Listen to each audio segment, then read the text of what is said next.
These notes are on the division of powers. This covers both federalism and the idea of checks and balances. The Founding Fathers believed three basic ideas. First, that governmental power poses a threat to individual liberty, and we've seen that as we've looked at the history of U.S. government and the fact that we had the king and the parliament and all of the control they exerted. So our Founding Fathers wanted to make sure there was not too much governmental power in one place. They believed that the exercise of governmental power must be restrained, which ties in with the fact that it poses a threat to liberty. And they wanted to divide governmental power because to divide it is to curb it and prevent its abuse.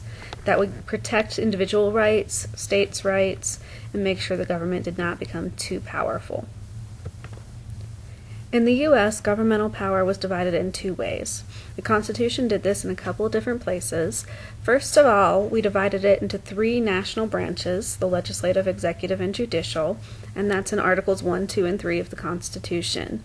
Each of these branches is going to be given their own powers and abilities based on the system of checks and balances that we will look at in just a little bit. The second way they divided power was between the federal and state governments. This really comes from the Reserved Powers Clause in Amendment 10 of the Constitution. We're going to look at this next. The idea of federalism is based off of federal government and state governments having separate powers. The definition, a system of government in which a written constitution divides power between a national or central government and several regional governments, fits with our system perfectly. We are going to look at this and how it works in the U.S. So the Constitution gave the national government specific powers. The others are reserved to the states. These other powers that are reserved to the states, we use that term reserved because we have the Reserved Powers Clause of the Constitution in Amendment 10. That is where those powers are saved for the states. There are also powers that it specifically gives to both the national and the state governments. So those are concurrent or shared powers. And then finally, it denies some powers to the federal government. There are certain things the national government cannot do. Those would be the part of the reserved powers because they only belong to the states. Things that just belong to the national government are called delegated powers. These national or delegated powers have three different types. The first type is the expressed powers. These are the powers that come directly from the Constitution. The power to tax, the power to raise an army, the power to coin money. These are written specifically in Article 1, Article 2, or Article 3 of the Constitution and given directly to the national government as powers the national government does have. The next type of delegated or national power is an implied power. We talked a lot about these in the other notes for this week, the Elastic Clause notes. These come straight from the Necessary and Proper Clause, or Elastic Clause, and say that we need these powers in order to perform an expressed power. So this is something that ties into those. Check your Elastic Clause notes for more information on this. The final type of delegated power you need to know about is an inherent power. These are powers that exist simply because the government exists. So if there's a government, the government automatically has these powers. Things like controlling immigration or establishing foreign relations and foreign policy. In addition to this, the U.S. Constitution has a clause called the Supremacy Clause. It is Article 4 of the Constitution. It states that the Constitution is the supreme law of the land and that everything else in the U.S. has to follow this. Basically, that means that no state law, no state constitution, and no national law can be in conflict with the Constitution. So the Constitution is at the top, then our national law, then our state constitutions, then our state laws, and then our local laws and city laws and things like that. So as you look at that, you can see that the U.S. Constitution, if a law does not follow it, our Supreme Court can actually declare that law unconstitutional. The next type of power we're going to look at is a concurrent power. These are the shared powers that both the national and the state governments have. Sometimes we'll also call them shared powers.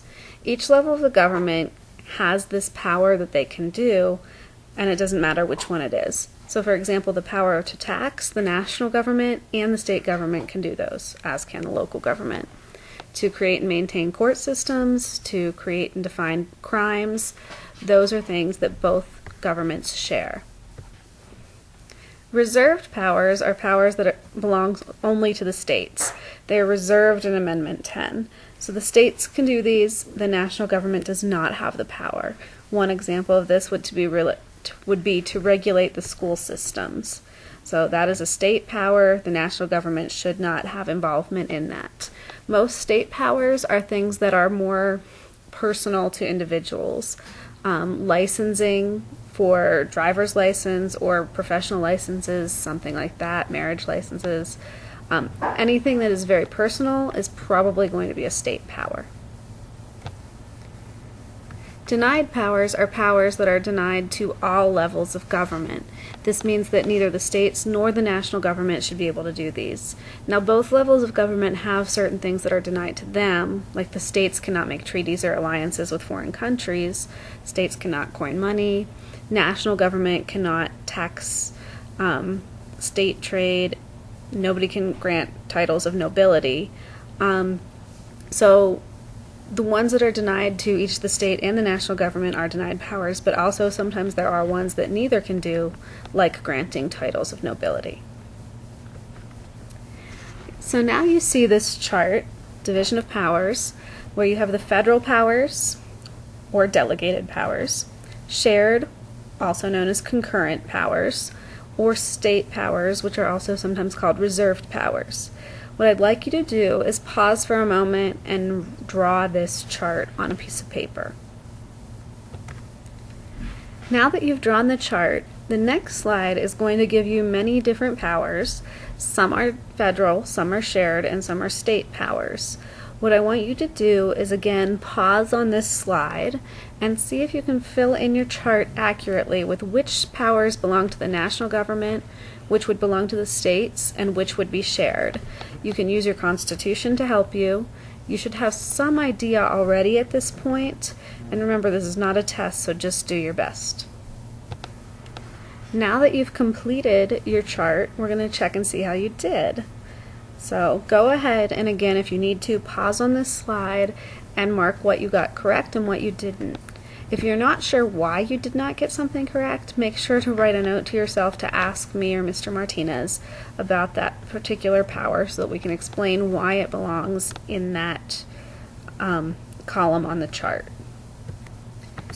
Sometimes there's conflict between the national and the state governments about who has the power to control some different types of powers or issues. A current issue that would show conflict between the state and local government, or the federalism conflict, would be medical marijuana. Colorado allows medical marijuana use. The national government says all marijuana use is illegal. The Colorado law conflicts with the national law. Therefore, the lawsuits that would come from this would have to be about the constitutionality of the national law and federalism and who actually has the power over that issue.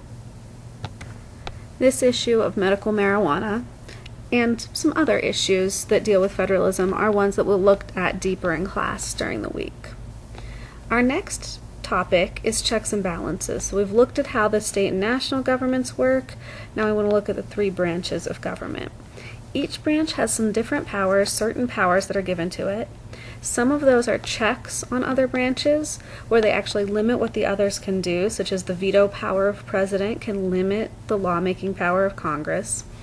Others are balances, where it's to keep one branch from having too much power. So, for example, the judicial branch can declare something unconstitutional that will keep the other branches from expanding their power too much. What you see here is a chart for the system of checks and balances. So if you look, say, at the legislative branch or Congress, and look at the arrow coming out of it pointing to the executive branch where things are written in blue, And it says override presidential veto, impeachment, the House brings the charges and the Senate holds the trial. House has control of the budget, the Senate advice and consent. They can ratify treaties, they can confirm appointments. Those are different ways the legislative branch can check the executive branch.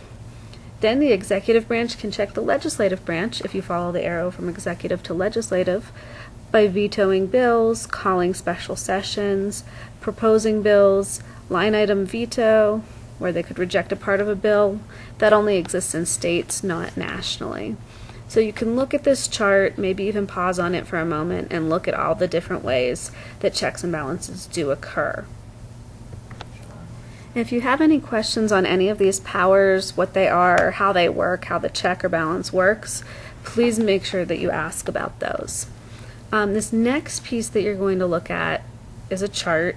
You see down the side on the left the powers of the different governments.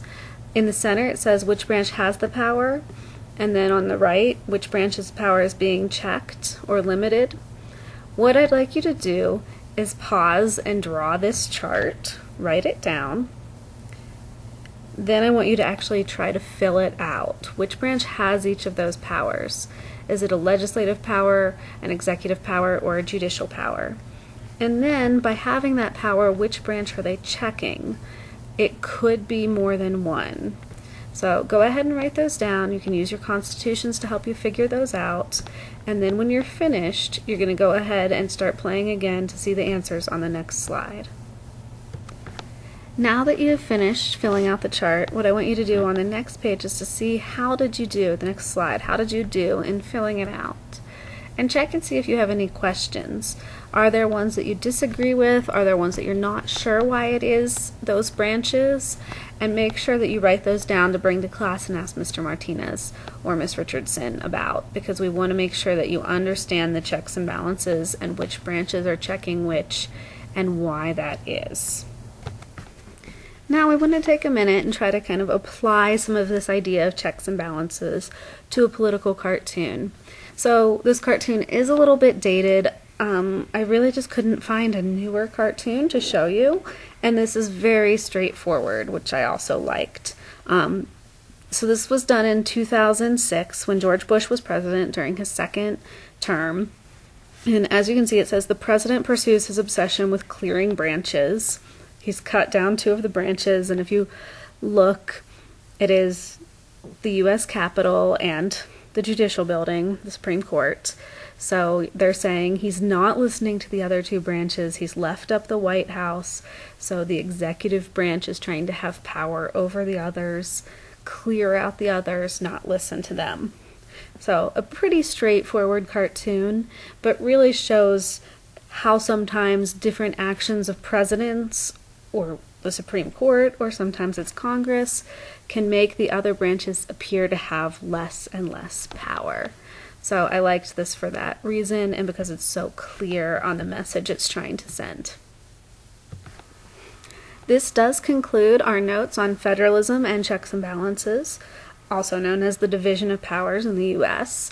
If you have any questions, make sure that you do have those written down to ask Mr. Martinez or Ms. Richardson, and make sure that you come to class ready to answer our questions on these.